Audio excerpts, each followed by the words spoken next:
Touchstone Pictures, Scott Turner led a neat and orderly life. Then he inherited Hooch. No! Stop! Now his orderly life has become a disaster. What are you doing to this dog? I'm just taking for a walk. Tom Hanks is Turner. Oh, that's it. I'm getting my gun. And his new roommate is Hooch. Don't need the car. I got the car. Turner and Hooch. We've known each other for a while now. Are you aware of your drooling problem? Rated PG. Hello, everyone, and welcome to another episode of the Medfield College Film Society. I am Inspector Jeff Crawford, here to solve the case of what we're watching tonight, joined here by my elite squadron of gumshoes. Somebody who I know very well once was an ace at Where in the World is Carmen Sandiego while I just watched him on the Tandy 1000. That's my brother, Michael Crawford. How's it going, Michael? It's great. Got to break out the Tandy 1000 someday.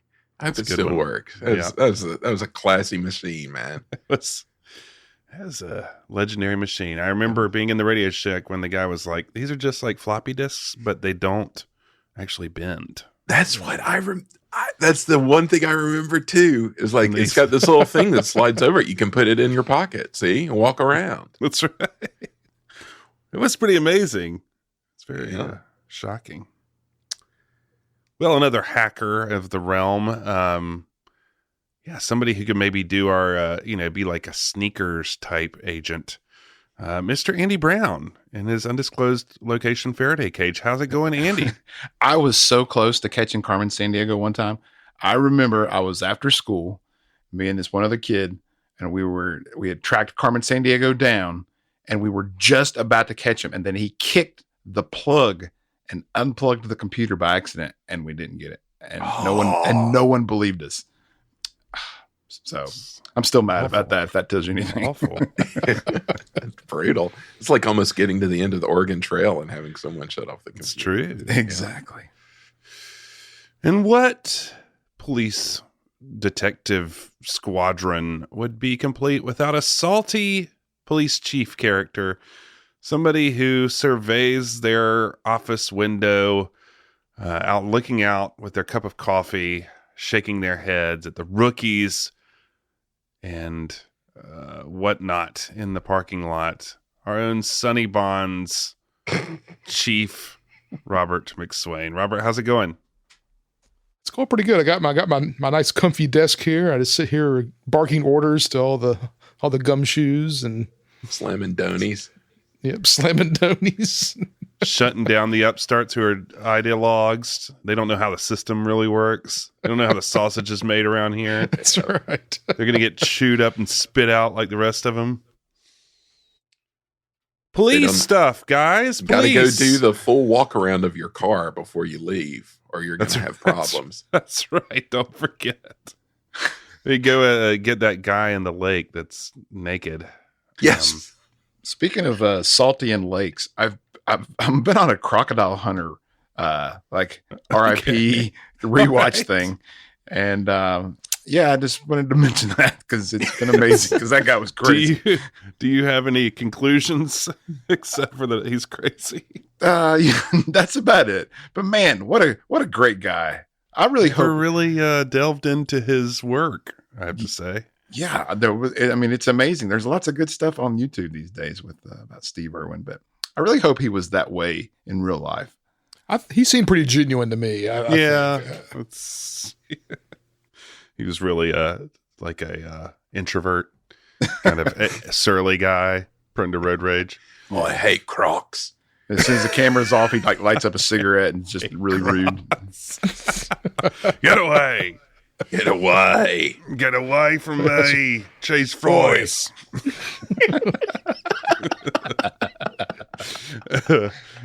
So, guys, I love police movies. There's nothing like them, and we're gonna watch one tonight. Michael, what do we got on tap here? Tonight we have the 1989 Touchstone feature Turner and Hooch, directed by one Roger Spottiswoodle, who I had only known from directing the Bond film Tomorrow Never Dies. Written by Dennis Schrack and Michael Blodgett and Daniel Petrie Jr. and Jim Cash and Jack Epps Jr. Always a sign of quality when you have 5 writers credited. Story by Dennis Schrack and Michael Blodgett, starring Tom Hanks, Mare Winningham, Craig T. Nelson, and the great Reginald Vale Johnson. Not too many other exciting credits, except for production design by one John DeCure Jr., son of John DeCure Sr., of course. I met John DeCure Jr. last October at a Disney event. He did Disney stuff too. And yeah, super nice guy. So I didn't know to ask him about Turner and Hooch. Sir, about your work on Turner and Hooch. Michael, I couldn't help but notice, I feel like almost every time we do one of these, you say it's a classic. And this one you said it was a feature. And your silence speaks volumes. It was a Freudian slip. I don't know what I was thinking. Yeah, it's a Touchstone classic. It's one of those Eisner home runs, baby. Man, I remember the commercials for this one on TV. Oh yeah. It's kind of like a lot of what's going on. I remember from this was like heavily commercialized movie. Like I feel like there were a bunch of trailers for this one. Oh yeah. Maybe that's just my memory. There were a lot of shots in the movie as I was watching it, which I had never seen it before. And I was like, I remember that from the previews. Yeah. And the commercials. So, yeah. Yeah, they were just really like stoked to have a slobbery dog movie. They're like, look at all the slobber. You had never seen this before? I've never seen it. No. I don't think I've actually seen it. I saw it in theaters. Yeah, me too. I mean, I think I've seen parts of it on TV, parts of it ring a bell, but I definitely haven't seen the whole thing. In fact, the same kid that turned off the computer, he and I went and saw this movie together. Oh, there you go. Yeah, just realized that. He's not a cop in town, is he now, Andy? No, shout out Patrick. What's up? Okay. One love. So, Andy, you kind of suggested this to Chief McSwain here. I'd be interested in knowing your thoughts and why you wanted to pick this movie for us to talk about. I think it was because, I had fond memories of this movie. I hadn't seen it in a really, really, really long time. So it was fun to go back to. But yeah, I think it was just the warm memories of, it was 1989. So, so that was just a good time. I just remember having just good memories, and I didn't really remember much about anything critical about the movie. I remember, I think it is Hanks coming off of Big at this point. Yeah. Yes. 88 was Big, I believe. He's becoming a star. So yeah, it's like, exactly. That star is rising. So I think that's really the main things that kind of drove me. I was like, that'd be a great one to talk about. Well, anything else to say about this before we just go straight into it? Well, real quick, Robert, you said you saw it in the theater. Right. You got a story behind that? I don't have a story. I'm with you. I didn't remember a lot about it. I think I'd rewatched it at some point between the theater and this episode, but there was a lot of key moments here where it kind of all of a sudden snapped back, and I thought, oh, that's what's happening here. That's the bad guy. Okay, I remember now. So I don't want to give anything away, but yeah, but I had fond memories of it, and and I liked Hanks. I remember loving Big, and I think that's really what kind of drove me to want to come see this. Was it's Hanks being goofy Hanks and so yeah, same secrets. All right, Jeff. Well, on that note, let's go into the world of Turner and Hooch. Michael?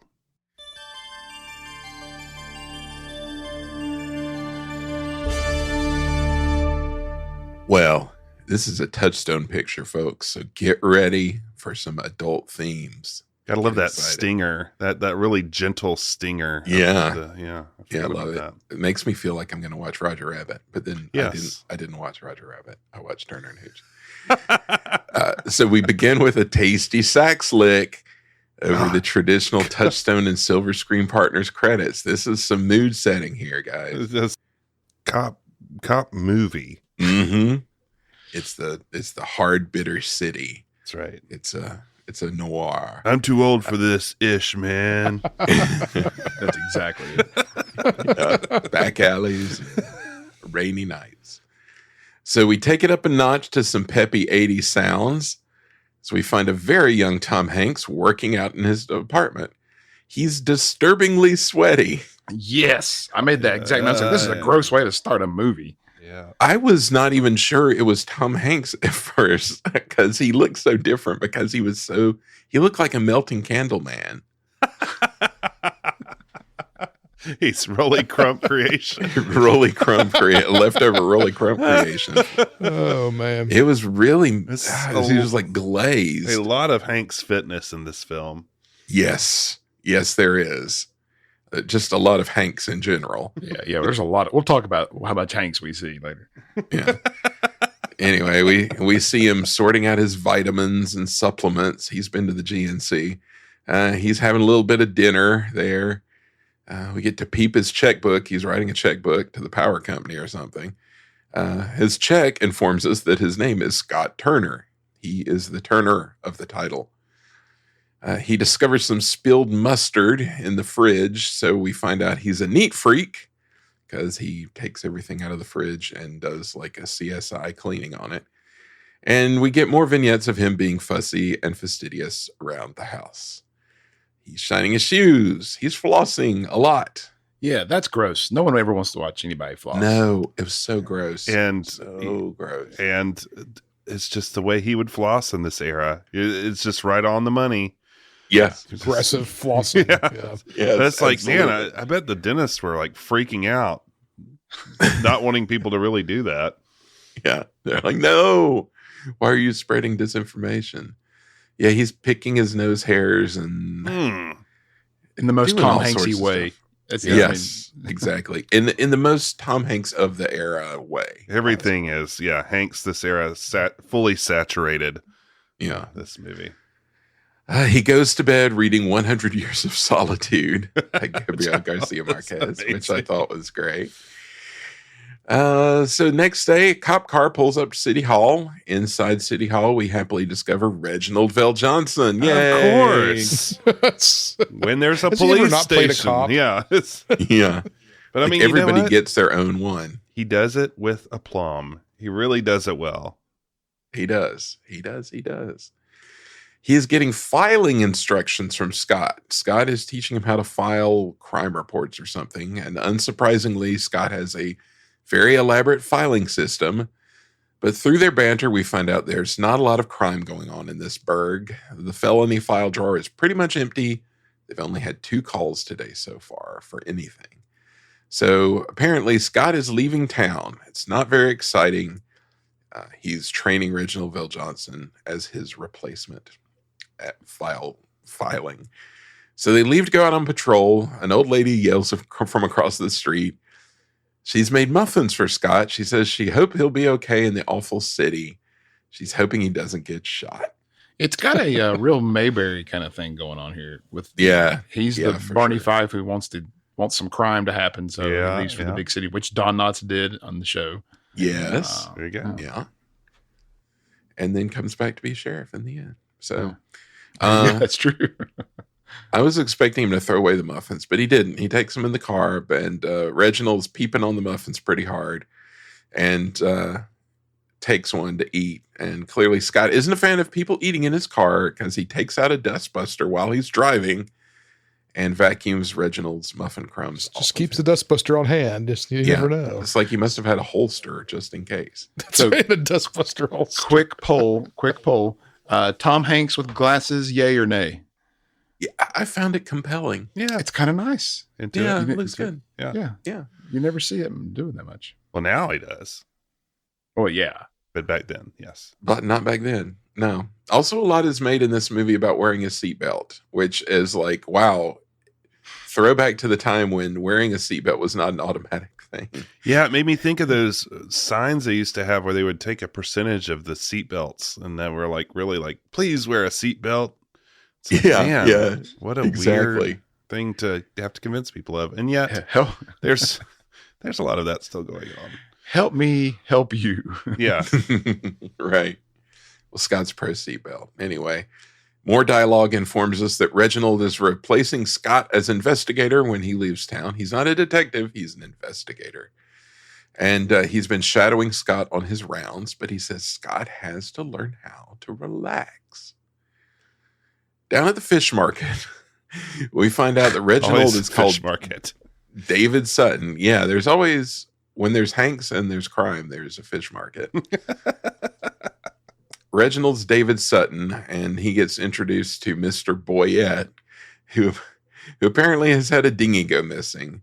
Mr. Boyette runs the the frozen food factory, or whatever it is. Oh, God. Mr. Boyette brings out his kids to look at Scott's badge, and we find out Scott isn't thrilled about kids either. Of course, he would be thrilled about these kids. These kids aren't great. So Scott then goes to visit. Wait, real quick though. You know who one of the kids was? No. It was Eldon Henson, Foggy from Daredevil. Shut up. Whoa. I did not catch that. That's wild. Yeah. Also, I know you kind of slid right past it, but to go back to the whole, Carl Withers, or not Carl Withers. Winslow. Yeah, what's that guy's name? Carl Winslow. How he said that Scott needs to relax. The suggestion capital of R, relax. Yeah. I mean, we get some, we already go towards the racy edge here. And I was like, whoa, because he says, whoa, you mean essentially get laid. And so I was like, whoa, I forgot that was this early in the movie. It's a Touchstone picture, my friend. That's right. Mature content Yes. only. I mean, maybe we should put a rating Disney on After this Dark. podcast, Earmuffs. Yeah, exactly. But I mean, seriously, and again, this is looping back around, but did it have to be a fish market, guys? Again? Right. What is the deal? Can they not come up with something? Should have been like a, like a shipping container. I guess it's kind of adjacent to that. It's always shipping. Yeah. Something. But the fish market, it's just, it calls to crime. It's And like calls the to Death Tom Star Hanks of as Star well. Wars. They could have had John Candy play Mr. Boyette as an homage to Splash and the fish there. Wasn't also the guy that played Foggy? He was in Mighty Ducks, wasn't he? Oh, yeah, he was. He was the big kid in the Mighty Ducks. D1. Fulton Reed. That's right.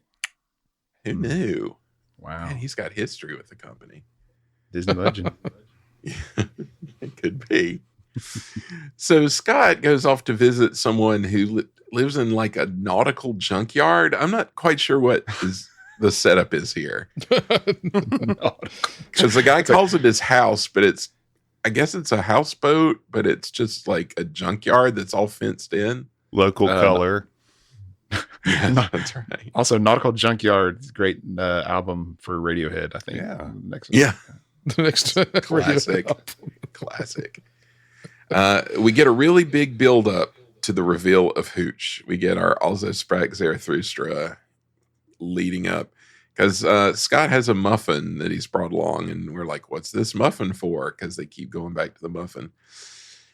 And then Hooch comes leaping out of the barge and running in slow-mo towards Scott, and it is horrifying. It is, man.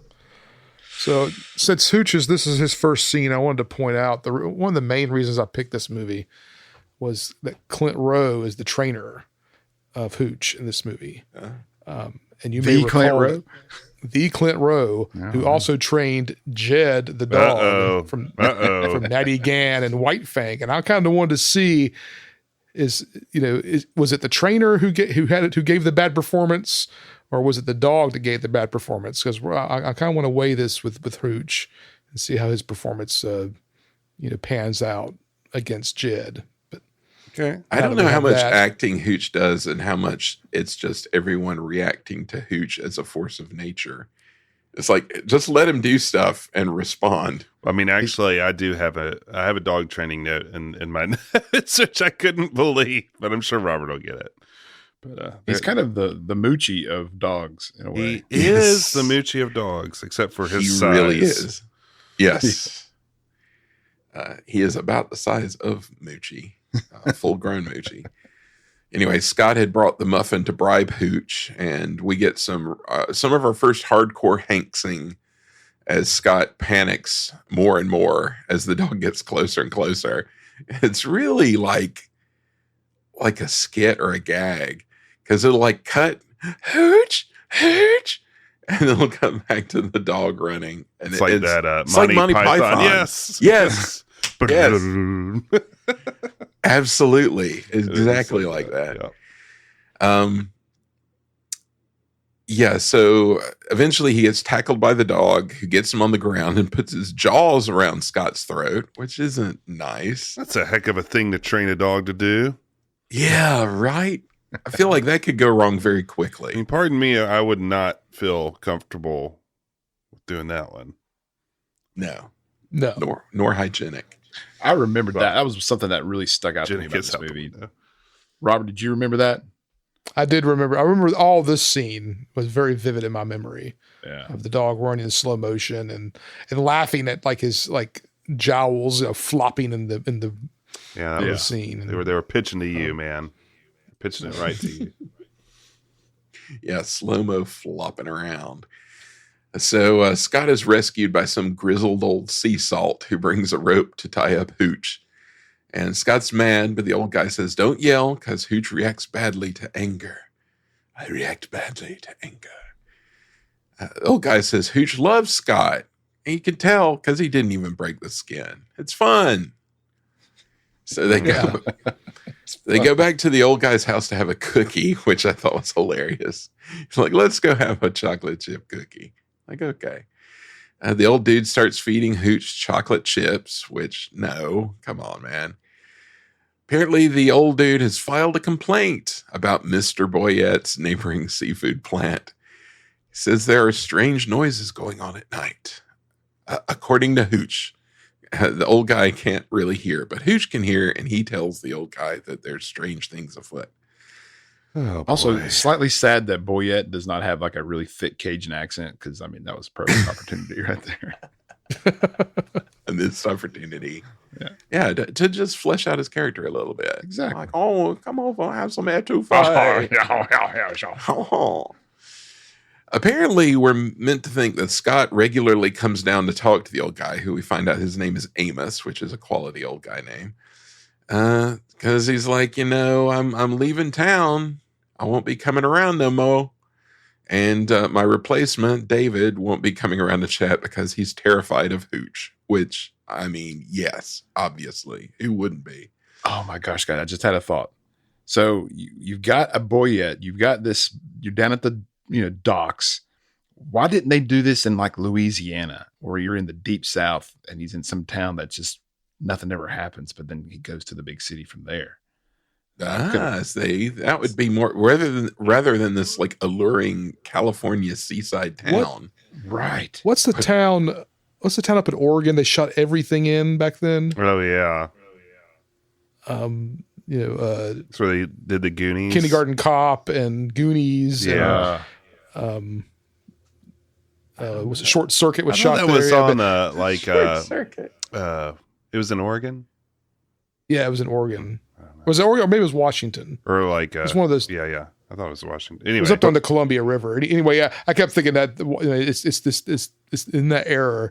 Why didn't they just shoot up there with everybody else? Like get in line and shoot in that town. Yeah.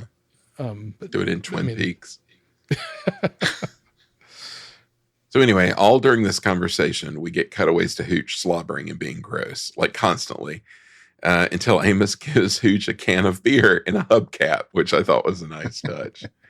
Just an old hubcap full of beer. He said, he tried to give him scotch one time, but he was up all night. So ew. no on that. So anyway, Amos is clearly sad Scott is leaving for Sacramento. Says, hey, I might come visit, which Scott's like, no. Says the city might have laws against dogs like Hooch, which, yes. Back in the car, David's laughing about the dog attack. He thinks it's hilarious that Scott got attacked. When they get a call on the radio. Apparently, some kids have found a lot of money on Pinecone Beach. So we head to Pinecone Beach. Sure enough, some kids found a lot of money, which Scott confiscates. Says they'll get back later if nobody claims it, which I wonder if they did now that I think about it. But anyway, that night at the seafood plant, Mr. Boyette is beefing about the cost of someone's wedding. Maybe his daughter?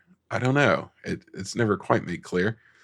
Anyway, one of his mooks sees another employee whose name is Faraday, and he wants to talk to him. He says, hey, Faraday.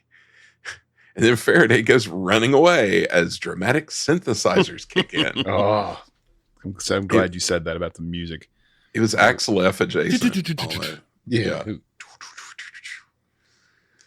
In the chase, the mook throws a dagger at Faraday's leg, which I thought was an interesting choice. Yeah. Throwing star. That'd have been awesome. Yeah, right. I mean, like, what kind of, like, I don't know. It's like a villain from an NES game running around throwing daggers. The dagger throwing was rampant at this time. Yeah, it really was. Takes Faraday down. They gag him and like search him, find a Ziploc bag full of money on his person. Looks like a lot like the money found on the beach. Of course, they're across the way from Amos's house, so we hear Hooch barking, which wakes Amos up. The light comes on inside, and oh, be quiet, Hooch. Mr. Boyette shows up to the scene, takes the money, says, oh, you let me down, Faraday. And Faraday's like, it was just sitting there, and I just got carried away, but I won't do it again. But then the mook cuts his throat. We cut away, and we get throat cut Foley over that. So Mr. Boyette then sends his goon to see if Amos saw anything and to deal with it. So Amos is coming out of the house now to see what's going on and is doing the whole get off my land, you smoochers kind of deal. And the guy tries to pay him off. He's like, for your troubles, I'll give you a little something, But Amos is running his mouth and being crusty. And he's like, I've seen what you all are doing over there all day and all night, and I know what's happening. And so Come the guy on, man. just Keep your mouth shut. It's like, shut up, dude. And the guy just ups and stabs him. That seemed way too abrupt for me, for my taste. It was quickly escalated. Yes, it's unbelievable escalation. Well, Amos talked himself into it. Like, he made it sound like he knew more than, like he had seen more than he had actually seen, because he hadn't seen anything. I've seen it all. Being chesty, and he got chested. Yeah, exactly. So Hooch has seen all this from inside and busts through the window of the house for the first time. He busts through a window. Too late. Of many. And, the bionic dog. He comes after the goon. The goon escapes, but Amos is dead. Hooch is sad. The next morning, Scott is awakened by a phone call. He's called to the crime scene, where we find out he's never done a murder investigation before. He's pretty taken aback by finding Amos. He almost has a little upchuck there off the dock. We get a really great ADR voice saying, great, it's the jerks from the sheriff's department, to let us know that the jerks from the sheriff's department are coming. And sure enough, the jerks from the sheriff's department arrive. And they are jerks. Yeah. Gotta have the whole territory thing. You're on our That's turf. right. That's right. It's a big You gotta have the jurisdiction. jurisdiction. Yeah. Yeah, Jeff, I have the plot points of a submarine movie. Yeah. Oh, man. Yeah. So, but there's also plot points in a cop movie. Oh, There's always a jurisdiction battle at some point in the cop movie. There's always, I mean, we'll hit. This is my jurisdiction. No, this is mine. Get out of here. Was there ever a problem like that in Police Quest? Where we'd play that? I don't remember a jurisdiction. Oh, there should have been. Boy, they really missed the boat. There had to have been at least a reference. I thought so. A huge miss if they did. I mean, that is like in the rule book for sure. It would have been. It should have This been is like in the my crime manual scene. where it would have in the manual the rules to actual jurisdiction. And you'd have to figure it out, and then like give the right answer to like go forward in the game or whatever. I like that. Yeah, that's how they did it back then. So these guys are just kind of idiots, and the sheriff guys make fun of Scott for gathering evidence. They're like, "Whoa, look at him gathering evidence!" But then Coach shows up. Coach. Yeah, I forgot Craig T. Nelson was in this. Coach is the police chief, and he's a cool dude. Man, says- young coach. Young coach, yeah. Tells Scott that they're going to have to turn things over to the sheriff's department because Scott's leaving town. David doesn't have enough experience yet. Scott says, well, I'm taking vacation before my new job. I'll cancel my vacation. I'll stick around to finish the case, and like begs the captain for him and David to keep working on it. And the captain's like, no, I'm a cool dude. You keep doing it, man. Bro. I'm cool. Yeah. Yeah. Kind of got a Butch Davis vibe going on. He always reminded me of Butch Davis. He is a lot like Butch Davis. Yeah. Much to the protestation of the sheriff's idiots, they don't like that that Scott gets to keep the case. But anyway, then animal control shows up to take care of Hooch. Oh man, And boy, these are a couple of actors with some attitude. Yeah, real bad attitude. They have a struggle on their hands trying to get Hooch. Well, first they're like, "Oh, yeah, you think you have problems with dogs? We're experts. Get out of our way." And then we get great Foley when they go inside the house. It's like,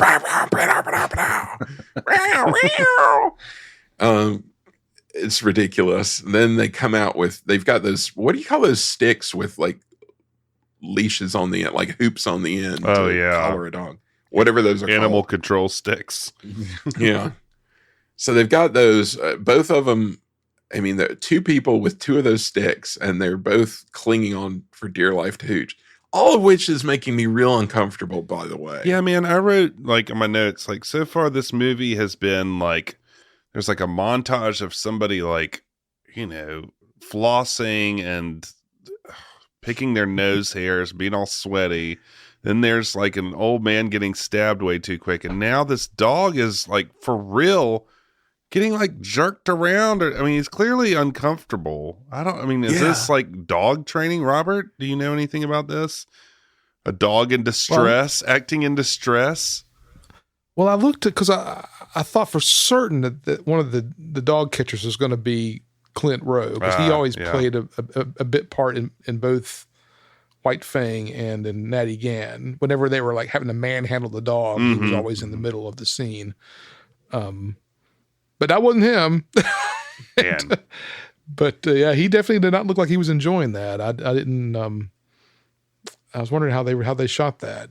Yeah, they're all just jerking each other around on this dock full of rusty junk, and it's really wild. Anyway, one of the animal control, the guy goes into the drink, and the lady, who's the other one, who is really acting, says, "This dog is nuts.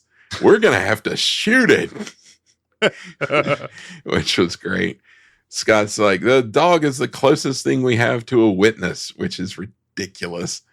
And the lady drops her little leash pole and says, "Well, if you think you can handle him, you're nuts."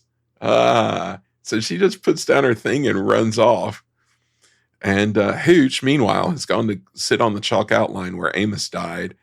And he's kind of calmed down. So Scott tries wrangling Hooch into his car by wrestling with the leash poles and bargaining with Hooch. And it's all very uncomfortable again. And, have I mentioned that Hooch has been barking constantly for like the last half hour? There's a lot of dog barking, is what I'm saying here. Anyway, finally Scott gets into his car, but Hooch is still outside on the end of the pole. So we cut away to Scott driving down the road, holding the pole while Hooch walks alongside the car. That was in the trailer. Oh yeah. I figured it had to have been. It had to have been. Yeah. I just feel that so many of these things would not happen today. No, they wouldn't. But oh well. That's it common makes me in feel our very films. old. That's the common in the films we watch. Yeah. They get to the animal clinic. Hooch is resisting until a lovely collie walks by, goes inside through a dog door. Hooch goes tearing after her. He pulls Scott in through the dog door, where a lady vet comes down and starts chewing Scott out for the condition the dog is in. Because Hooch is in rough condition. Because he's like bloody from, I guess, jumping through the window, and he's like covered in like green slime, and he's just gross and filthy, and it's not good. Scott is not making a good case for himself by repeatedly yelling that he's going to shoot Hooch. Which I'm sure this woman thinks, like, who is this dude? I don't know. All right, so this is going to be telling, but my father used to threaten to shoot one of my dogs all the time, but it was funny. It was all in good fun. It was. We all used to good. laugh and laugh. We would laugh and laugh. Yeah. I don't know. I think that's why I just kind of I'm like, oh. Yeah. Well, this is the first of many classic Tom Hanks freakouts here. Yeah. Because he wants to shoot the dog, and Mad Tom Hanks is funny. That's his thing. Oh yeah. It's it's he Woody. really leans It's into like Yes. This is Woody persona. Mm-hmm. Yeah, it is. So he's not looking too good for the lady vet. The lady vet's like, what have you been feeding this dog? It's falling apart. He's like, this is not my dog. So he explains the situation, and she's seen Scott at the bank because it's a small town. She's like, I know who you are. Scott says he wants to use Hooch as a witness. He wants to know if Hooch can identify a suspect by looking at a mugshot. Which, come on, Scott, really? That's so ridiculous. But the vet says no. That wouldn't work because dogs don't see in 2 dimensions. Yeah, we're really just spinning our wheels here. Yeah. What dogs can't see pictures because it's 2-dimensional. They can. I don't know. Neither of these comments is necessary. No. Oh, so Scott tries to pawn Hooch off on the vet. He's like, he'd be much better off here than with me, which is true. But she doesn't bite. She's like, no, you live alone. You're a single dude. He'll take care of your house. Blah, blah, blah. Later at Scott's house, it's nighttime, and Hooch is, of course, barking. Scott goes down to yell at him in his little underpants.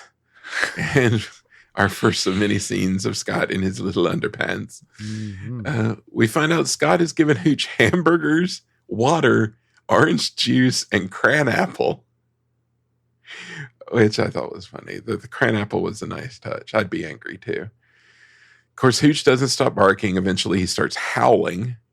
Finally, Scott unties Hooch's leash, and Hooch bolts inside, but closes the locked door behind him.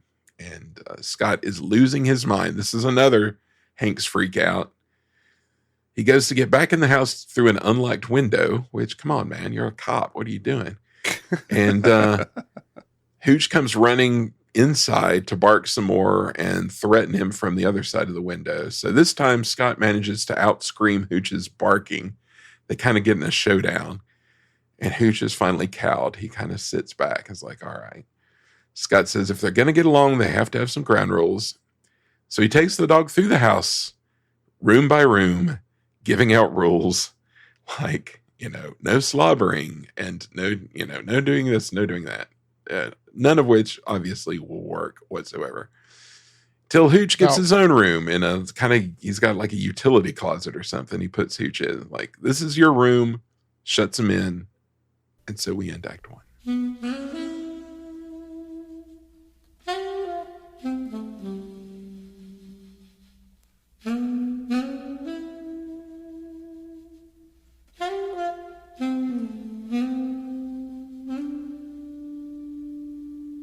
I don't have the stats in front of me, but this has to be number 2 behind Castaway for shirtless Tom Hanks. I mean, because there's very different connotations, I think. Yes, very. Maybe Bachelor Party. Is he go shirtless a lot in Bachelor Party? I think so. It's been a while since I Oh, saw well, I'll have to look into that. I'll have to find the statistics on that. All right, Act 2. Here we go. Empire Strikes Back. Scott and Hooch have arrived at the police station at City Hall, and Hooch is pretending to sleep because his eyes are open. Psych. Hooch then decides he's going to eat the car interior. And we have a nice montage of Hooch completely destroying the inside. What kind of car was that, Robert? That looked like a Buick, like a Cutlass. I thought it was an Oldsmobile. Yeah, a Cutlass. Was it Oldsmobile? Yeah. Those are Cutlass. Sierras, probably. Cutlass Sierra, You know man. that car will. Yeah, it's some big Oldsmobile product placement. But man, how would you feel if you had just loaned them all these free Oldsmobiles and this dog's like wailing on a seat cover and eating it up? Not good. The montages, man. The montages of Hooch. They take up a lot of time in this movie. And it's always got this like wacky music like boom, boom. Boom, boom, boom, boom. It's like the mayhem vamp of a dog. Yeah, it kind of sounds like Police Quest now that you mention it. They need to do a Turner Hooch Police Quest now. There you go. So Carl Winslow is inside reading the autopsy report, but isn't getting much from it. But special combat training is determined from the autopsy report, and a right-handed person they realize that the person had to be right-handed because they are trained to stab in the lungs. At least that's what the coroner told Scott. So then Coach arrives and wants to know how much money they can get for selling off the squad cars, and Scott's confused and he's like, "Hey, what's up?" And he says, apparently the crime lab is going to charge them $7,000 for all the lab work. I guess they just don't have a budget for it. It just seems not great that you can't go over all your evidence because you can't afford it. But whatever. Right. I think if that came to light, if the press got a hold of that, they would be like, ooh, that's something juicy. Mm-hmm. So Scott suggests that they fire another officer, Katie, who doesn't seem too thrilled. That's Scott. He's a trickster. So anyway, Scott comes down and he finds Hooch has destroyed the car, but he just seems to accept it. He's like, all right, you're just going to be this way, so I'm okay with that. Then that evening, Scott leaves Hooch at home while he goes to the store to get Hooch some food and some supplies. So it's another montage.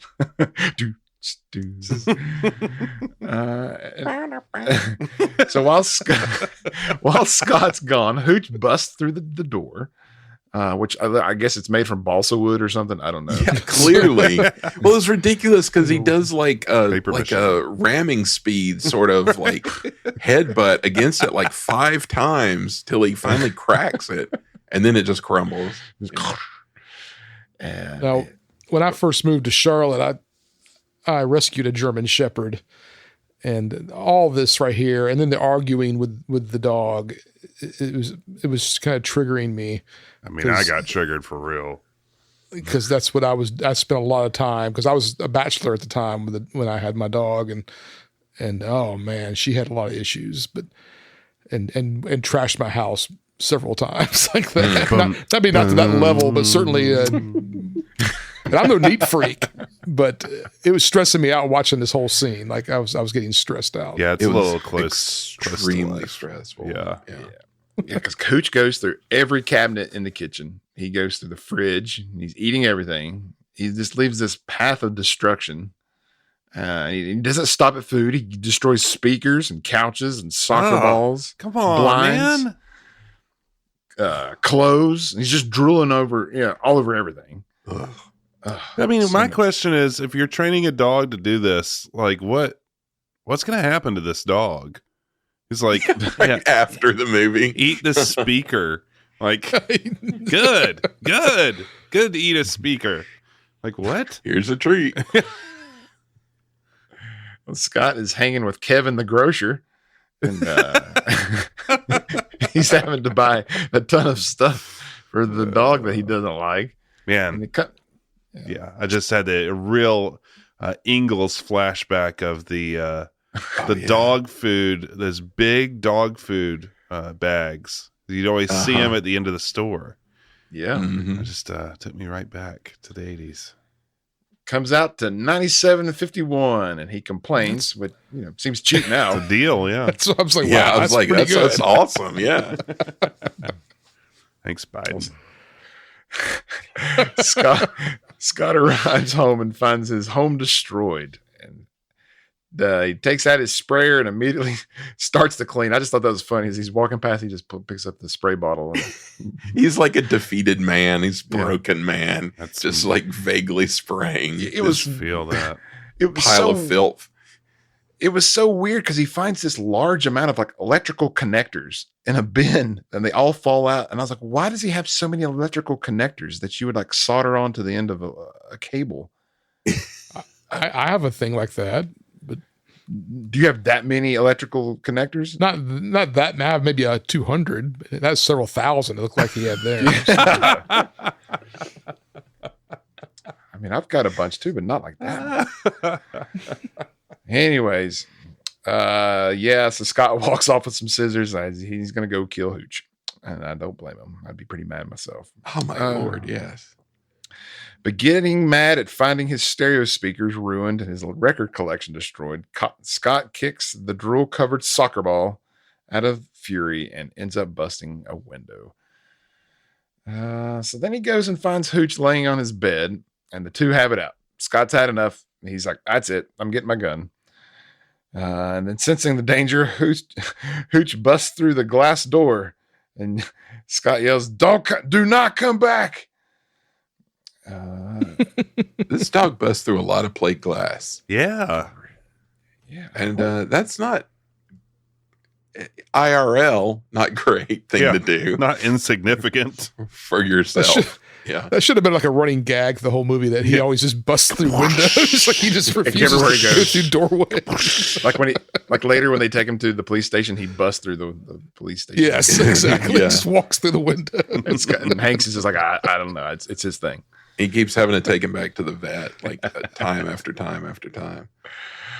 Well, later that evening, Scott is still cleaning up, and he's trying to repair his speakers. And when Hooch comes back and begins barking to let him in, Scott thinks he's either brave or stupid, and prays, saying if God was a just and fair God, that it would start hailing the size of cantaloupes. I think some of that felt like it didn't feel scripted. That felt like just Hanks being Hanks there. Kind of. Yeah. There's I a lot of that ad-libbing that. That absolutely agree with that. It's like, let him go. These two. It's like Don Knotts and Tim Conway all over again. Well, Hooch gets more aggressive, and he tries to bust down the front door again with the door busting. And Scott yells, "No!" because he's running out of doors, guys. So when he opens it, though, Hooch has his collie lady friend with him. Hooch. Yeah. Dog. Well, Scott takes the dogs over to Doc Carson's and decides to encourage Hooch to follow the collie inside as a way of getting rid of him. But it's quickly discovered by Doc McStuffins, who's not fooled when he says that he's just looking for his dog. But instead, she needs his help with the electrical fuses. Some old-timey fuses. That really kind of brought me back. I was like, oh, I remember these. Well, he helps her find the right fuse or something like that, but notices that the doc has been painting one of the rooms. And Scott's OCD kicks in when he sees some of the paint is running down the wall. And decides to start painting the room himself. She's like, hey, I just quit. And he's like, you can't leave it like this. And so he's like, you could pick up another can right there and a brush, and the two end up finishing the rest. And I don't know, that bothered me. I didn't like that. That was weird. No. Did not. Well, the two chit chat about life in a small town and the dating scene compared to a bigger city. We find out this place is called Cypress Beach. Cypress Beach's single scene. Cypress Beach, like a CW show. Yes, Cypress Beach. Cypress Beach. Also, I could see a Cypress Beach in Police Quest. Oh yeah, It's a great Yeah. right there. Oh, absolutely. Down the highway from Lytton. Yeah, and so Scott's telling her all about where you can find men in this town and something about arresting men at Dairy Queen. I did laugh at. He's like, "There's a singles bar called Embers," which is like the perfect 1980s singles bar name. Embers. Embers. The two finish painting and share a beer while cleaning up, and they kind of get a little flirty. Scott leaves because he says he's got some packing to do. And Doc's like, "Hey, why don't you let's go take a walk?" And he's like, "No, because I'm starting to like you." And then he goes into this whole like he can like already see how this whole thing's going to play out, and it's not what he had in mind. So he's like, "No, thank you." And he just kind of does his Tom Hanks mad storming off thing. But then he says, "Hey, what time tomorrow do you want to tackle the painting the hallway?" And she's like, "How about 7?" So yeah, It's on. It's on. Scott patches up the washroom door and he puts Hooch back in there. And then we get a series of disturbing shots of Hooch running in slow motion. Disturbing indeed. Really, Yes. really Really upsetting. And I guess because Scott's having a nightmare and he wakes up and he quickly realizes that Hooch is busted out again. But this time he's asleep in the bed next to him. The following morning, it's bath time for Hooch as Scott hopelessly tries to get him in the tub, but ends up in the tub himself. And again, Bad dog acting there. Did not think the dog acting was good there. all right, thank you. And we get, as we've said, there's a lot of shots of Tom Hanks's package in his briefs underwear. I mean, just like bending over. It's like, easy there, Tom. I mean, there's kids watching. It really is a choice to make. I mean, He's really it going really for it. is. Yeah. Then he decides to take this whole thing outside and use car washing equipment instead. And he does so successfully. And afterwards, Hooch shakes off the water and Scott mimics him and shaking the water off his head as well. I think I remember that from the trailer. Yeah, I think so. Yeah. Oh, for sure. Yeah. Well, anyway, Scott's getting dressed for work and he goes to put on a shoe to find it full of Hooch's drool, which is disgusting. That is so I was gross. So gross. They're I really- was they're worried there really was going to leaning be into something this. else in the shoe, but I was actually relieved it was drool. Oh, it seems like you're learning, Michael. You're growing. Yes. Scott and Hooch arrive at the police department at City Hall, which there's like a wedding reception going on across the street.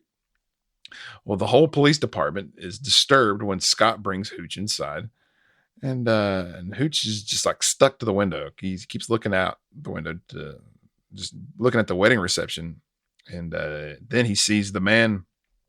What did you call him, Michael? The mook? The mook. He sees the mook that killed Amos. The mook's like attending the wedding and he's like strangely taking pictures. Was he like the photographer of the wedding? I was wondering. It was really weird. I mean, first the wedding was like the Godfather wedding or something, so they should have been suspicious about that. But yeah, he was like going around snapping pics. He was just like, "I'm just like your murder for hire photographer." And was it like a weekday? Because it was like having a wedding reception in the middle of the Yeah, day. like in the middle of the day. Yeah. That's strange. Hooch is just losing his mind and at this guy, and who turns around and notices him, and then Scott's trying to get Hooch to knock it off, but then the bad guy tries to give him the slip, and that's when Hooch breaks free because he's like drags because he has him like restrained like a table or something like that, doesn't he? Yeah, Big- it's like yeah, big leashes desk, under yeah. the table leg. Yeah. Yeah, and Hooch just pulls the table. Doesn't all even over work the for place. normal dogs. So Hooch breaks free and he escapes the police department, and everyone chases after him. So then Hooch runs over to where the wedding is and he freaks out everybody.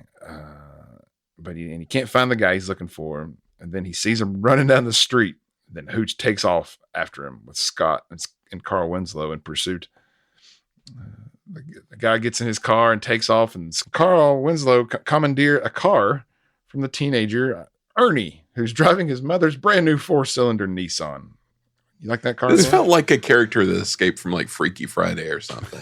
It's kind of like Jimmy Olsen in Freaky Friday, you know? Exactly. Yeah. Who's Ernie? Like what is he, like the village idiot? Like they act like they all knew him. Ernie. Like, oh, Ernie. I mean, It's like that guy in the Ugly Dotson that like was always drinking at New Year's or whatever. Harold, Here. you've had enough. All right, so Hooch jumps in the car with him, and Ernie is all kinds of upset about the whole ordeal. And we get probably like the slowest car chase scene ever. Yes. As It's like these guys- the Last Jedi spaceship chase, but cars.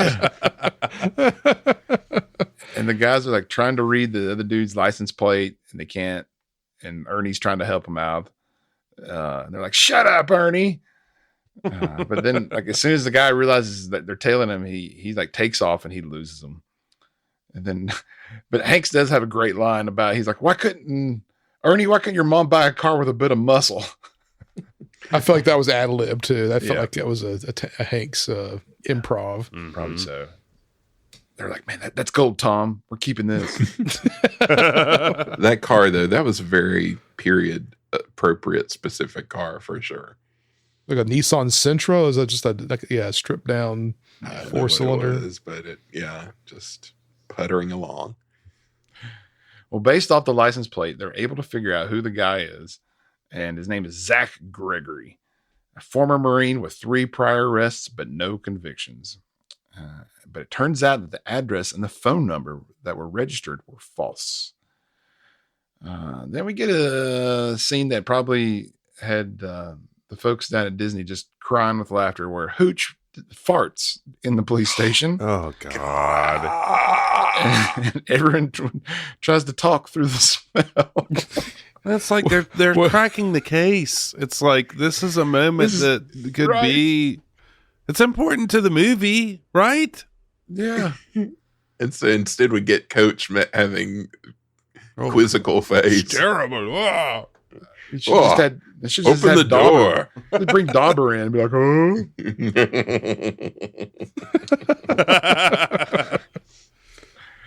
Scott and Carl Winslow figure out that Gregory works at Boyette Seafood and must have been the guy that killed Amos.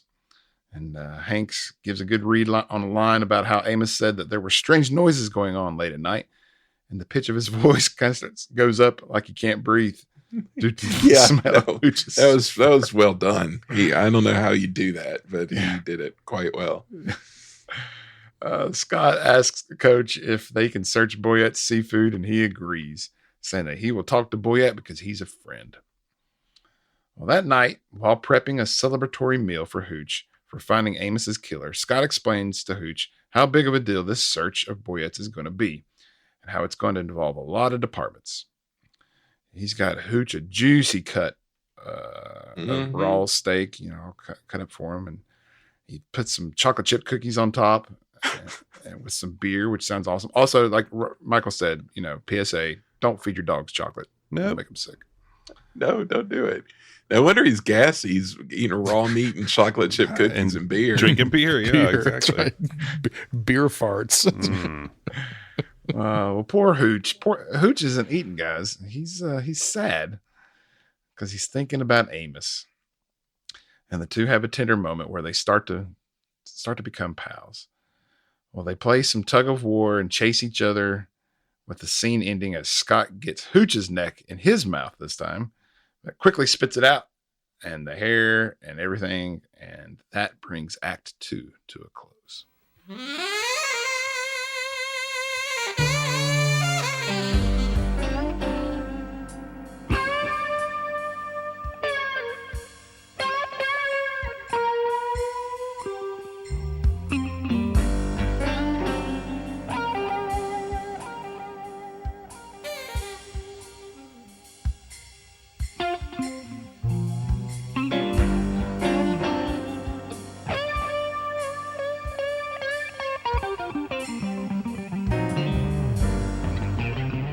The scene where Hooch was up on the bed, like carrying on with him. That one, he was looking at the trainer, Robert. He was looking at the trainer the whole time. Yep. Thought about you. Yeah. Well, that was, I think it's that scene, and when he's trying to get him into the bathtub. Yeah, He kept looking at the trainer. Took me out of the movie. I don't know, man. Yeah, totally ruined it for me.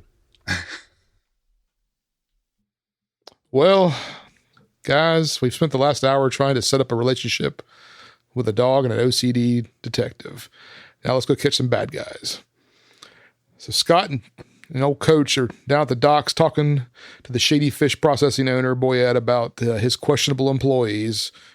Coach issues a search warrant and they shake the place down.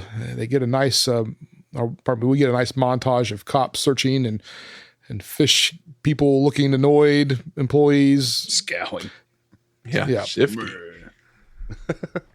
And they come up with absolutely nothing, not even in the lobster tank.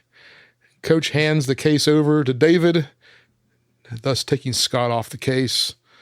But Scott's not letting it go, though, and he's still trying to track down his suspect with no luck, but his luck's about to change when the phone rings and the town vet is looking to go on a nice quiet walk on the beach.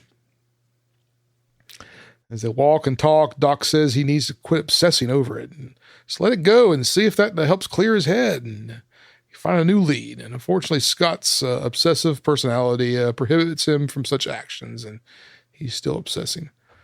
And Doc decides to jerk the wheel and ask him if he's ever thought about rounding the bases, so to speak. And because Doc moves fast, evidently, she's ready to go, ready to get this thing on the road here. She's a horn dog. What kind of dog she is. We get some really poor chemistry smooching between the two of them, and we cut to a post fooling around small talk in the kitchen as Tom's or Scott's down in some orange juice.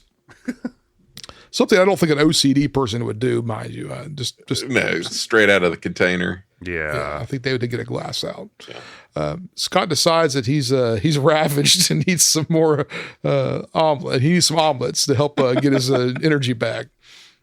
They have some more awkward smooching and cooking and more smooching, and suddenly we get a good old Tom Hanks freak out as he figures out that what he's missing in the case and runs out with Hooch, and we're staking out the bad guys again. But I mean, before you leave that scene, she's like scratches his back up in real life.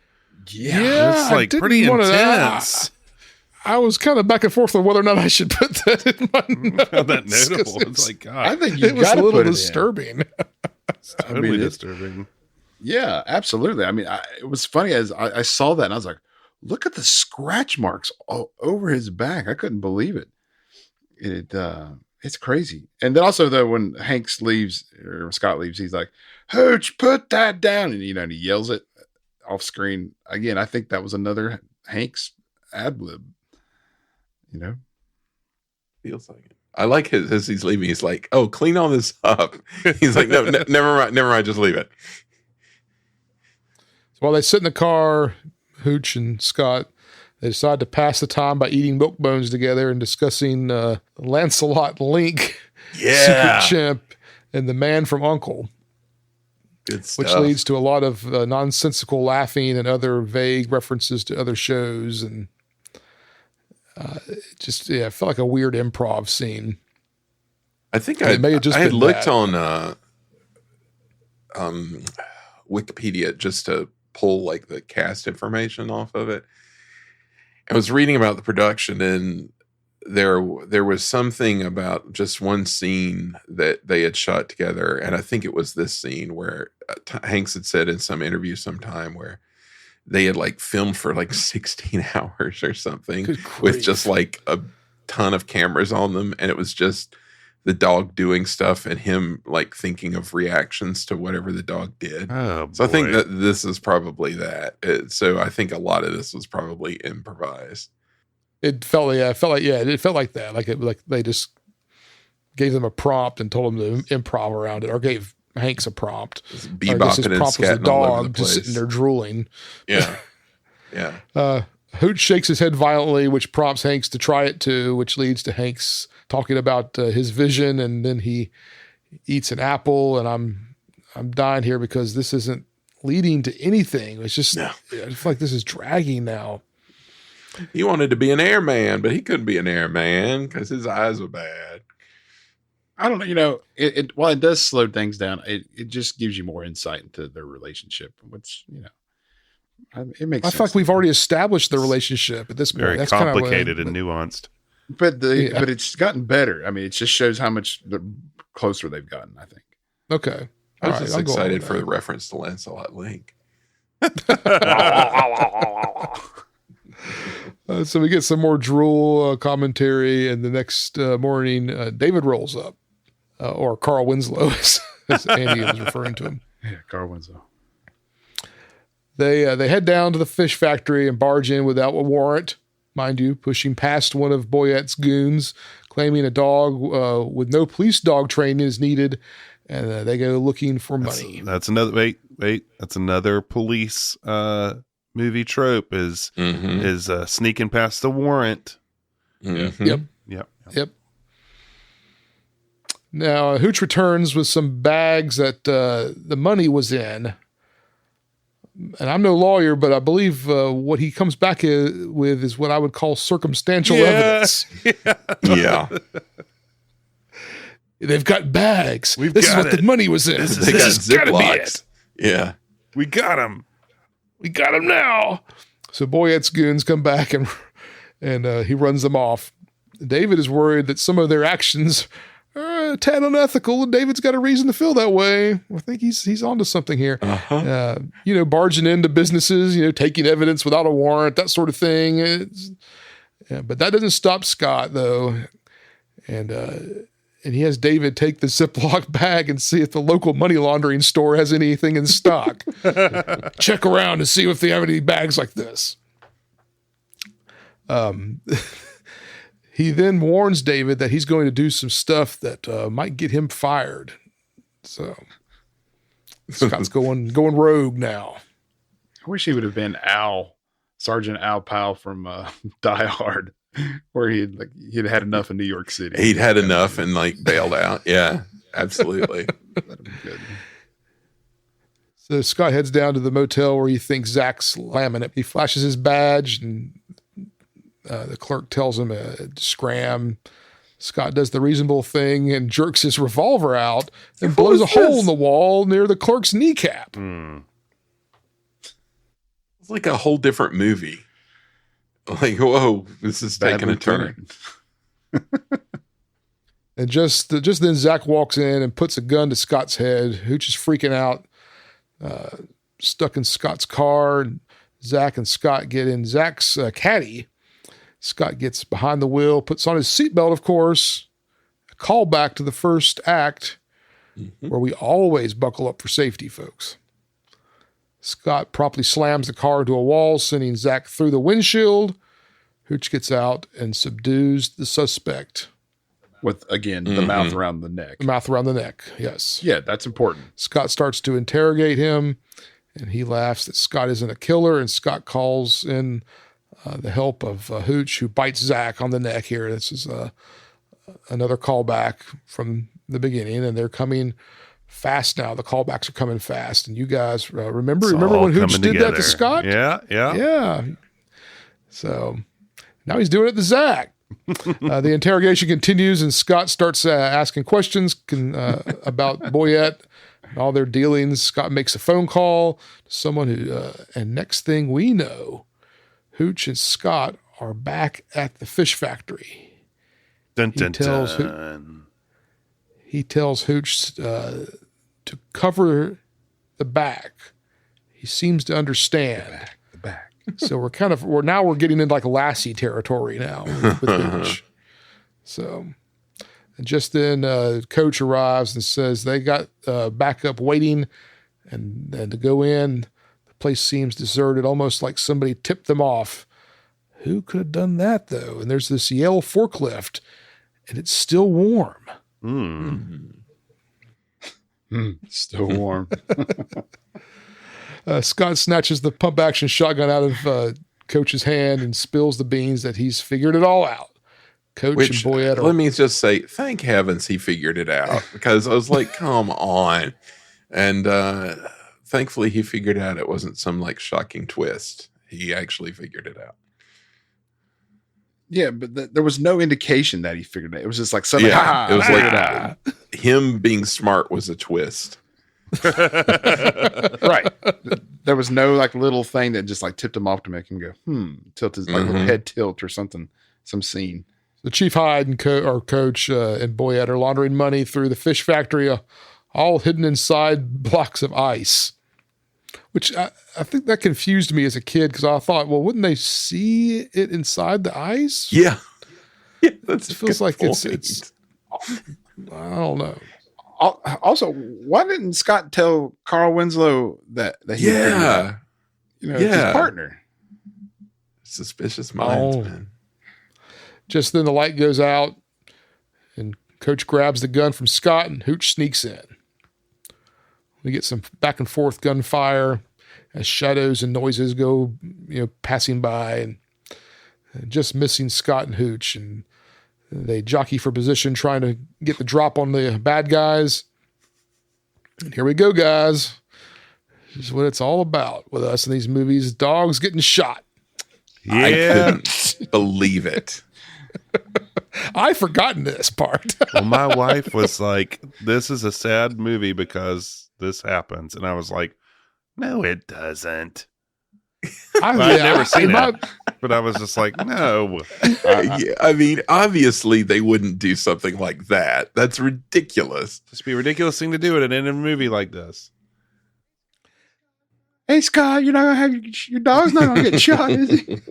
Well, I thought, for some reason I kept thinking that they did the whoop, whoop, whoop thing where they make you think he's dead. And then that's what I thought. Yeah. That's and what then I thought. he's there and he's got like a medal around his neck and See, that's a police movie trope right there. The shot in the line of duty, recover. Office, you think they're dead, and then duty. you find them at the end. Yeah. Also, police chief being corrupt. That's another one. Yep. That's another one. Yep. Elizabeth got him instead. All the high notes. Just reeks of hydrophobia. Of another 3 martini lunch here. Where they what are we gonna do with this? That's gonna be a dog. Yeah. Okay. What's he gonna do? We need to make a dog movie. I think he's got that hydrophobia because that's why he slobbers so much. It's true. So as Hooch dives for Boyette, as we've pointed out, he whips around, squeezes off a round, hitting Hooch somewhere with a dramatic slow motion shot. Unnecessary impact view. Juicy gunshot wound shot. Like, no thanks. I'm good. Scott emerges and downs Boyette in the leg, and Coach grabs Scott, and the jig is up. Coach turns, shoots Boyette, and offers to pin it all on Boyette if he'll go along with it. He starts to monologue as Hooch drags himself towards Coach's leg. And just when we think he's about to shoot Scott, Hooch bites down, and a real brouhaha breaks out as Craig T. Nelson takes a shotgun blast to the stomach. Yeah. I also didn't see that coming. Nope. And Scott rushes to Hooch's aid. Yes. Did not see that coming either. Did not remember that when I was a kid. So all this was was very vague to me. Man, this was all, I remember every bit of this part. I was like, yeah, I remember this. So 80s, man. So 80s. I remember my memory stopped when they found the money in the ice. I must have just gotten hung up on that. Like, why is it doing that? Fixated on that. Just fixated on that. I couldn't just, I just shut off after that. You could see through the ice. So he rushes him over to his special lady friend's vet clinic, and they start stitching him up. And Hank busts out his Academy Award chops and starts boo-hooing as Hooch fights for his life. And it doesn't look good, guys. So time passes by, and we get some crossfades. And with an opening for the police chief now, it looks like the man who killed the previous chief has decided to stick around. So he's busted. He's out busting cases wide open with his buddy Detective David. Just then, the Flatfoots. There's a new sheriff in town. Howdy, howdy, howdy. Just then, the flatfoot that's with them says they got a call in from the station. Chief Turner's wife is mad and that he's out, quote unquote, and he needs to get home and do something about it. Wait, what? I thought he was dead. They run Code Blue over to the vet. Inside, there's a bunch of Sheltie puppies. Wait, what? Upstairs is a troublemaker. So old Scott, he's heading upstairs to deal with the troublemaker. And wait, what? Scott heads upstairs, and we get another call back as he recites his no slobbering, no eating houseplants, etc., etc. He opens the closet door, and inside is a mastiff puppy. We get a freeze frame, and we roll credits.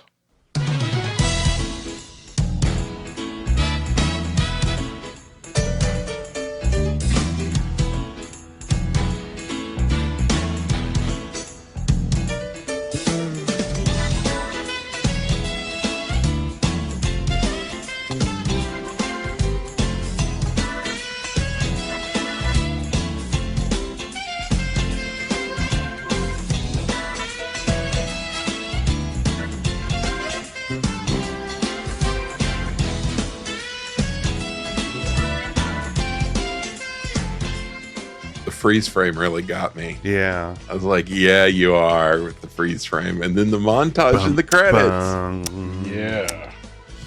Oh. He got busy before he died. Bless him.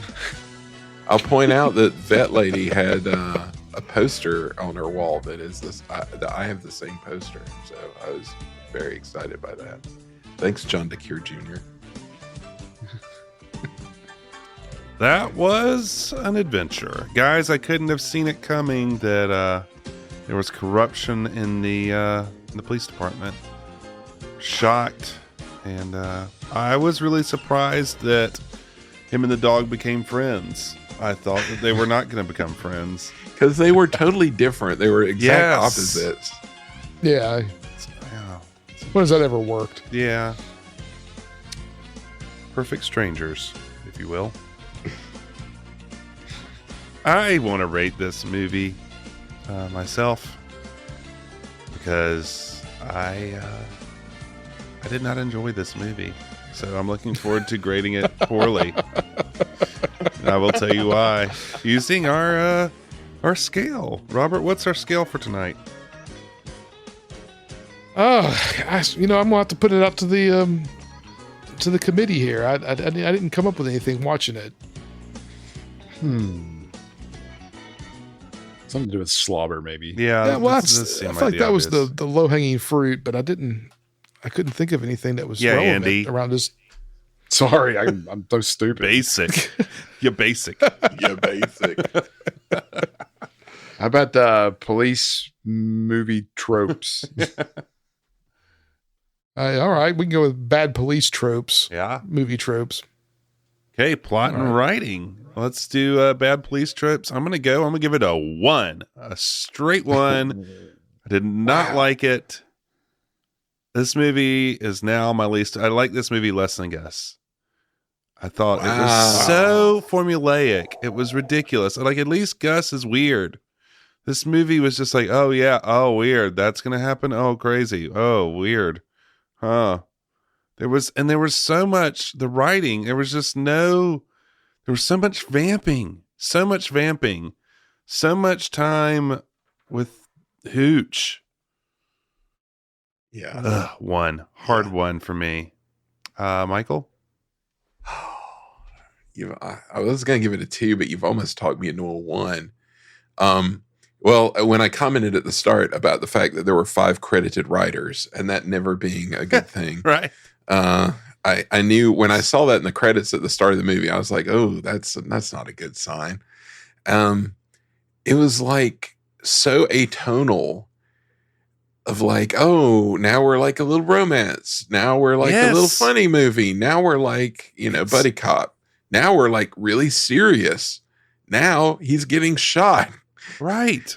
And it's wacky and it's not. And then it's this and then it's that. But yeah, like you said, every like trope in the book, I mean, straight out of the cookie cutter factory. I don't know. I'm trying to think of anything to really recommend it. And I think it's funny that like all the funniest stuff we keep thinking was stuff that Hanks improvised anyway, that may not have been in the script. I'll give it a 2 just to leave room for other things to be a 1, but it's not a high 2. Yeah, I think that atonal thing hits at something I couldn't pinpoint, but that I really didn't like about it. It was so herky-jerky. Yeah, maybe it was a 5 martini lunch for all the guys. Maybe they had 1 martini for each person. Anyway, Robert, what about you? How many? I'm going to give it a 2. It certainly wasn't enough to drag it down to a 1, because I feel like 1 is reserved for Spaceman and King Arthur's Court and that sort of garbage, whereas there was at least enough here to pull it up, and most of it being, as Michael pointed out, the Tom Hanks improvised stuff, and just Tom Hanks, pulling something out of the writing. Mm-hmm. Yeah, it's a 2. Okay, Andy. Oh, I'm gonna shock you guys. I like this movie. So I love that. I don't think it's as bad as you're making it sound. I agree, it's very formulaic. There's nothing real special about what happens, but I don't think it's absolutely awful. I don't even think it's bad enough to make it a 2. So for me, it's just a general, just straight down the road, just a 3. Yeah, I guess I should make clear that I don't dislike this as much as Spaceman and King Arthur's Court. I forgot about that one. That one was really bad. I'm going to go again in casting and acting. It's right. I usually try to alternate, but I do feel like I need to redeem those harsh words and give it casting and acting. I'm going to give a 4 because Hanks and Coach. Sure, 4. There you go. There's a higher score. Andy, I'm going to get back to you. I'm with you. I'm going to say 4 as well. I thought everyone except Lady Dr. Vet. What's her name? Mare Winningham. Yeah. I'm sure she's a very nice lady. I just don't care for her in this.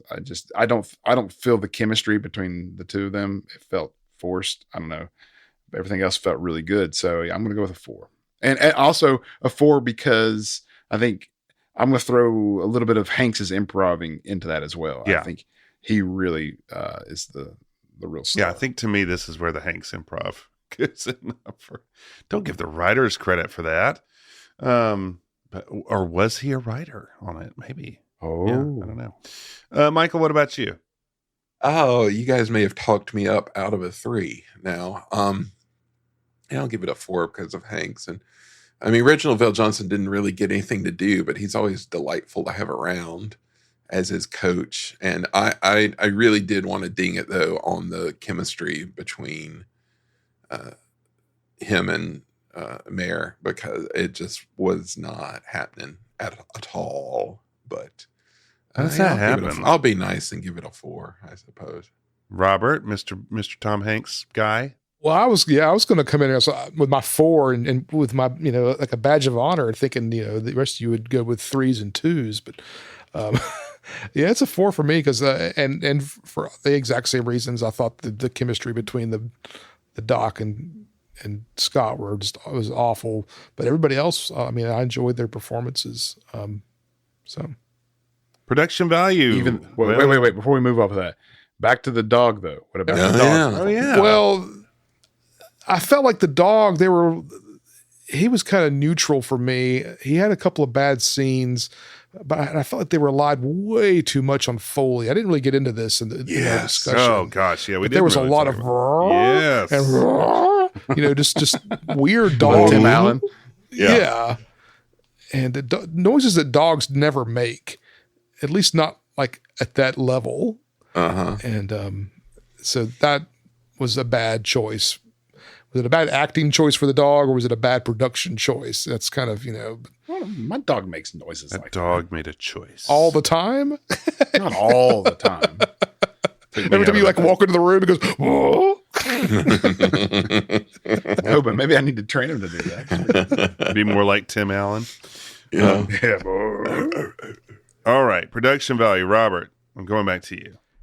It's pretty right down the road. I mean, I think it would have benefited, as we pointed out, to be in a different location. But nothing was horrible. Nothing was outstanding. So 3. I agree with that. What say you, Andy? I agree. I'm gonna go with a 3. The music was really, really bad. Boom, boom. It was just the most cheesiest thing you could have picked. So 80s. That seemed like that was like an 80s thing. It was just. I wish. They should have gotten Eric Clapton just like they did. Oh, Make yeah. the Weapon do it. That'd be great. But I feel like that's what they were trying to do, is like that Eric Clapton kind of Lethal Weapon Yes, vibe, for sure. and it was missing. Well, they could. I mean, they could have done it, but I mean, I think it would have helped. But yeah, it was nothing special. 3. All right. And Michael. Yeah, 3. Just, nothing special at all. But I don't know. I guess they put some effort into the dog stuff. But 3. Okay, Michael, staying with you. Overall thoughts, Turner and Hooch. 2 for me. It just didn't do it for me. Okay. Robert. I'm going to give it a 3. I'd probably go back to it, at least with my kids, maybe. I didn't think. I mean, the writing didn't take me that much out of it. So yeah, 3. Andy. I like this movie. I think it's a fun movie. It has a lot of flaws, but I still think it's fun. I think I like the dog stuff. It may be just the fact that I have fond memories of it as a kid. I think that probably affects my feeling on it. So I'm gonna go higher than you guys. I'm going 4. All right. Okay. Yeah. I did not like this movie, as I've said.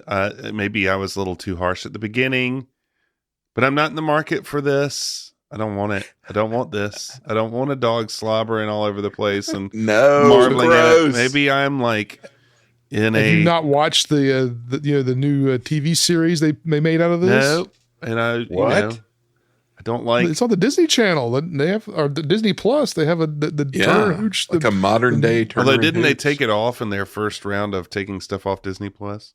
Oh, I don't know. I don't know. I didn't watch it. So I bet it's bad, but anyway, maybe it's because I have a young dog that likes to destroy things. Anyway, I'll give it a 2 though, because it clearly wasn't in the league of, okay, fine, it's not as bad as Gus, but it's in my very lower tier. I'd rather watch Boatniks than this, I think, on any day, because it just was so boring to me. Yes, me too. The thing I kept thinking of was Ugly Dachshund, because that has a lot of dog destruction in it. But to me, this was really just the same thing over and over again. It's like, we get it. He's gross and he eats stuff. Like, come on. Yeah. Come on. Help. All right. Yeah, let's plug this into our computer that wore tennis shoes and see what this movie got. well, the computers spit the number out here, and we've got a new tie for 31st. New time for 31st. Tied with the Apple Dumpling Gang bowls of son of a gun stew. How is that possible? How is it with Apple? 2.94. So just short of making a 3. What's around it? So just above it is Sword and Stone with Attractive Squirrels. Freaky Friday 2003 post-grunge band references. And then just below it is Freaky Friday, the revisited scoring with a 2.88. And the Black Hole, Murder Robots with a 2.88. Snowball Express, Woes with a 2.88. Shocked that it got above those two. Me too. I should have rated lower. You all made me feel bad. Anyway, it's fine. Got that Hanks bump. Got the Hanks bump. That's I right, exactly what it participated. got, yeah. Let's leave this movie behind. Well, actually, Did Leonard Maltin have something to say about this movie? He did not have anything to say about You're kidding, really? I'm sure he nothing did I could find. somewhere. Yeah. I'm sure he somewhere, said I'm something sure he about did. it, but we Yeah. don't have access to it. Yeah, I would think he would have just been like all over Tom Hanks or something, just eating it up. It was delightful. Robert, tell me we're going to greener pastures next. Well, here we are, the season finale. As is tradition here at the Society, we keep the final episode secret. We don't tease it at the beginning of the season, and we don't talk about it. It's usually a big blockbuster that will almost always get favorable scores on our leaderboard. The previous finales have been Mary Poppins, currently tied for first. Honey, I Shrunk the Kids, sitting at 12. Who Framed Roger Rabbit in third place. The Rocketeer in 17th place. This year, we're going to pull out a little wild card, I think. It was a big hit at the box office, but the reviews were so-so. It did spawn multiple sequels for Disney, and it stars a very, I don't know, would you call him controversial or just weird lead actor? Iconoclast. That's what I was going to say. Good job. Yeah. And this movie again, coming off of my wife's request line, she's gotten 2 in this year. And we own the DVD for this movie. And that movie is the Disney classic National Treasure with Mr. Nick Cage. Which I have never seen. Very excited for this one. I think this is going to be a rich treasure trove of things to discuss. It's a really different kind of movie than the ones we usually watch. So that'll be interesting. Yeah, it is going to be completely. I didn't ever seen it until my wife sat down and watched it with me. And it's one of the few movies we've watched together because our movie tastes couldn't be more different. I think I went and saw this in the movie theater on a lark, but there's some moments in this movie that I really can't wait. I wish I could watch it with Michael to see his reaction of a few moments in this movie. I'm excited, guys. It's gonna be a good one. Inspired choice, Robert and Tresca. Well, we are tackling our first Nicolas Cage movie. What actor or actress have we not critiqued on this podcast that you'd like the 4 of us to watch and talk about? Perhaps it's Bette Davis's performance in The Watcher in the Woods, Christian Bale in Pocahontas, Amy Adams in Enchanted. Let us know at the usual places, info@medfieldfilm.com and at Medfield Film on the social networks. Yeah, Todd Naprick is a son of a gun. Do you fellas know Todd Naprick? Heck yeah, I know Todd Naprick. He's a big fella. Goes about 6'4", 280. He loves his scotch. He does, and he's a heck of a graphic designer, too. To Todd Naprick. Todd Naprick. Did you know Todd Naprick is the godfather of my son? Todd Naprick? He's a big fella. Oh, yeah. He's a big guy. Goes about 6'7", 385. Well, anyway, he shows up at the church in his golf pants, caked in mud. Well, old Todd Naprick pushes the priest aside and says, "I'll baptize that piece of calamari." Then he pours scotch all over my baby son and says, "There, you're baptized." And your son is blind to this day. Yeah, he makes brooms somewhere in Georgia, doesn't he? I have no idea. To Todd Naprick. Todd Naprick. Did I ever tell you about the time Todd Naprick had me deported to Cuba? Well, if you're talking about Todd Naprick, I believe it. Oh, yeah. He puts me on a ship to Havana, right? And then I'm chained to a pipe. Meanwhile, old Naprick, he's back in the States driving around in my Chrysler. I hate Todd Naprick, but I respect him. To Todd Naprick.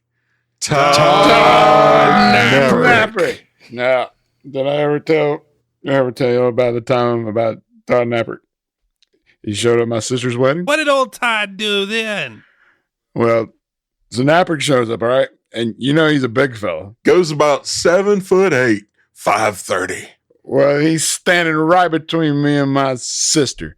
And he's got no right to be there, but he's drunk. And he's a naprick. Well, long story short, the priest accidentally marries me and naprick. Wait. And we spend the weekend in the Poconos. He loves me like I've never been loved before. Best graphic designer I know. Todd Naprick. You know how Naprick used to live in New York? Uh-huh. Well, I'm in Albany on business a month ago, and I had this 8-foot-tall waiter, which made me a little curious, so I asked him his name, and sure enough, his last name is Naprick. To William Robert Naprick. Oh, yeah. Hey, you ever go camping, Naprick? Many times. I went camping with Naprick, his wife, and his daughter, Debbie. Debbie Naprick? Debbie Naprick. She's 7 years old, goes about 3'5", 55 pounds. So I'm in the back of a pickup with Todd Naprick and a live deer. Well, Naprick, he grabs the deer by the antlers, looks at it, and says, "I'm Todd Naprick. Say it." Then he squeezes the deer in such a way that a sound comes out of his mouth. Todd Naprick. It wasn't exactly it, but it was pretty good for a deer. That's Todd Naprick. Todd Naprick. I once saw him eat a whole live chicken. His favorite movie is One-on-One with Robbie Benson. Todd Naprick once gave me a videotape of him stealing Old Lang Syne, the mascot from our university. Funniest thing I ever saw. I have the tape. To Todd Naprick, a 10-foot-tall, 2-ton son of a gun who could eat a hammer and take a shotgun blast standing. Todd Naprick. Did someone say Todd Naprick? Oh! Wait. What? Hey, look, it's Todd Naprick. Hey, Todd Naprick. Todd Naprick at bindandgraphics.com, BYDAND graphics.com, and Upworks. He's a lot of things, and he's also the best dadgum graphic designer this side of Albany. Todd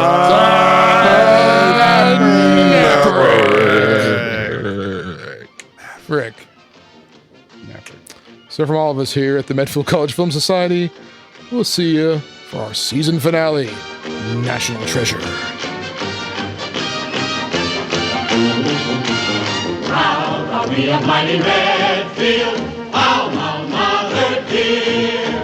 All your sons and daughters hail to thee, Medfield College of Technology. And while we hold your banner high, rock, rock, we shout your praises to the sky, rock, rock. For proud are we of mighty Medfield.